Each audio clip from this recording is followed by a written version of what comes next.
ফিরে এলাম ব্রেকের পর। আপনারা জানেন আজ 16 ডিসেম্বর অত্যন্ত পূর্ণ পবিত্র একটা তিথি, বিজয় দিবস আজকে। আর এই বিজয় দিবসে বাংলাদেশে আক্রান্ত হতে হলো আওয়ামী লীগের নেতা কর্মীদের। বিজয় দিবসে শ্রদ্ধা জানাতে গিয়ে জুটল বেদম মার। ইউনূস বাহিনীর হাতে আক্রান্ত হতে হলো আওয়ামী লীগের নেতা কর্মীদের। এখানেই শেষ নয়, আপনাদের জানিয়ে রাখি বাংলাদেশ থেকে প্রত্যেক মুহূর্তে যে আপডেট আসছে, এই মুহূর্তে লেটেস্ট আরো একটা আপডেট আপনাদের জানিয়ে রাখি। বাংলাদেশে হিন্দুদের ওপর চরম নির্যাতন চলছে এবং সেই নির্যাতন থামার নামই নেই। চট্টগ্রামে হিন্দু কৃষকদের ফসলেও আগুন ধরিয়ে দিল কট্টরপন্থীরা। এই মুহূর্তে আমাদের সঙ্গে সুমন কল্যাণ ভদ্র রয়েছেন, আমি সরাসরি সুমনের কাছে চলে যাব।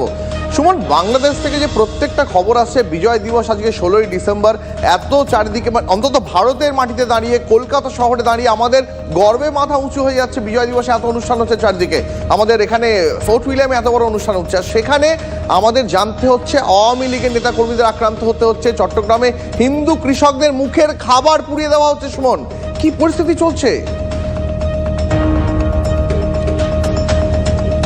একেবারে দেখো, সকালবেলায় বিজয় উৎসবের অনুষ্ঠানে গিয়েছিলেন ধানমন্ডিতে বেশ কয়েকজন, তাদেরকে বেধড়ক পেটানো হয়েছে, রাস্তায় ফেলে পেটানো হয়েছে, প্রকাশ্যে পেটানো হয়েছে। পুলিশ ছিল, পুলিশ তাদেরকে রক্ষা করার বদলে তাদেরকেই গ্রেপ্তার করে নিয়ে গেছে।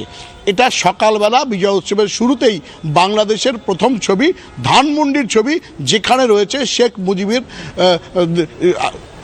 সমাধি, সেখানে গিয়ে এই অবস্থা।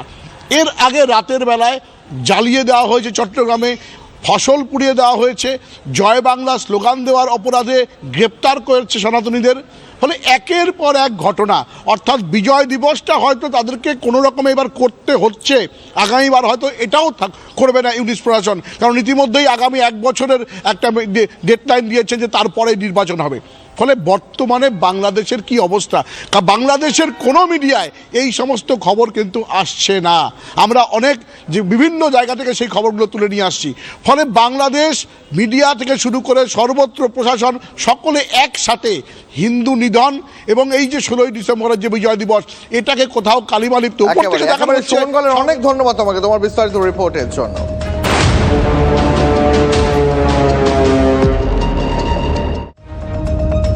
ইতিহাস কি চাইলেই মানুষকে ভুলিয়ে দেওয়া যায়?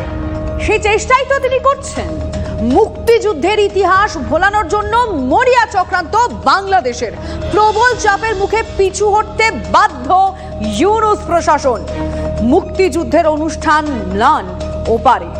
ভারতের অবদান বেমালুম অস্বীকার বেঈমান বাংলাদেশের।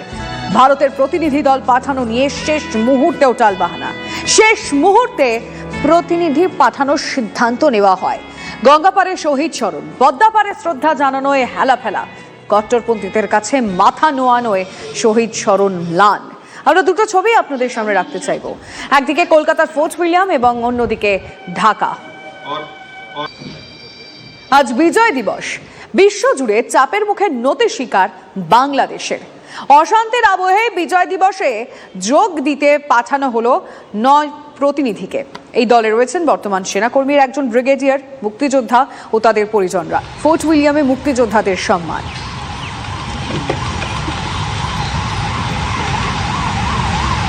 আর এই বিজয় দিবসে ভারতের নাম একবারও মুখে আনলো না মোহাম্মদ ইউনূসের সরকার।